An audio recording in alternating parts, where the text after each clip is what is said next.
detailed in the 2002 research report, The Interstates and the Cities, Highways, Housing, and the Freeway Revolt by Raymond A. Moll of the University of Alabama at Birmingham, are prime examples of how the federal, state, and local governments planned and funded the decimation of black communities nationwide during the development of the national interstate highway system. When completed in the late 1950s, the Richmond-Petersburg Turnpike, now I-95, split historic Jackson Ward in Richmond, Virginia, in two, ultimately decimating the community. Targeting civil rights leaders, Montgomery City officials proposed the building of Interstate 85 directly through the black community. Alabama's state highway director at the time was Samuel Englehart, a high-ranking officer of the Alabama Ku Klux Klan and the White Citizens Council. Despite major opposition and calls to President Kennedy, the highway was built in 1963. In Camden, New Jersey, Interstate 95 is built in the 1960s through a route that houses 85% African Americans, displacing 1,100 black families. From 1963 through 1967, 3,000 low-income housing units are destroyed, and only 100 units were built to replace them.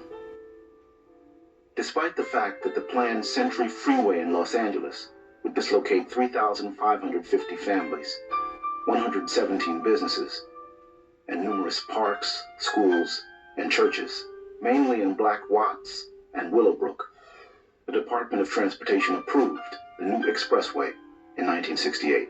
In New Orleans in 1970, historically black epicenter North Claiborne Avenue was destroyed to build Interstate 10. In Chicago, the Dan Ryan Expressway effectively separated the Robert Taylor homes, a massive black public housing project, from the white ethnic neighborhoods to the west.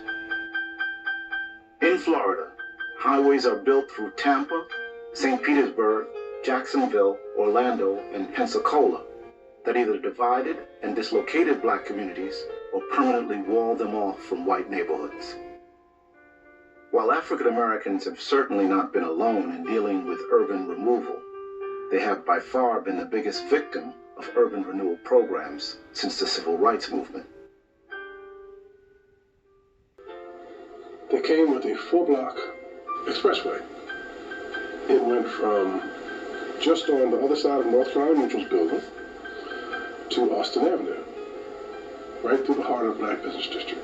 It wiped out all the black businesses, and it wiped out all the stately homes that were on Federal Street. They had these stately homes with the white columns in front and the porches and everything lying down Federal Street. And they wiped all of those out, and they moved the black businesses that survived into what they call Tin City.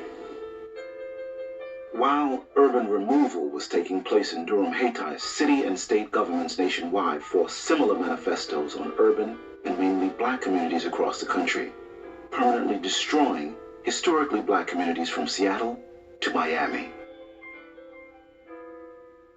Well, I think it was a grand design.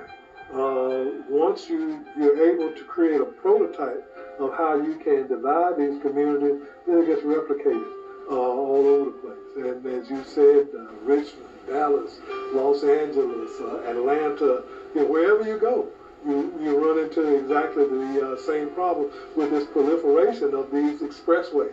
So you're going now from a state situation here in North Carolina where you run this state road through a city. Now you have the federal government doing the same kind of thing.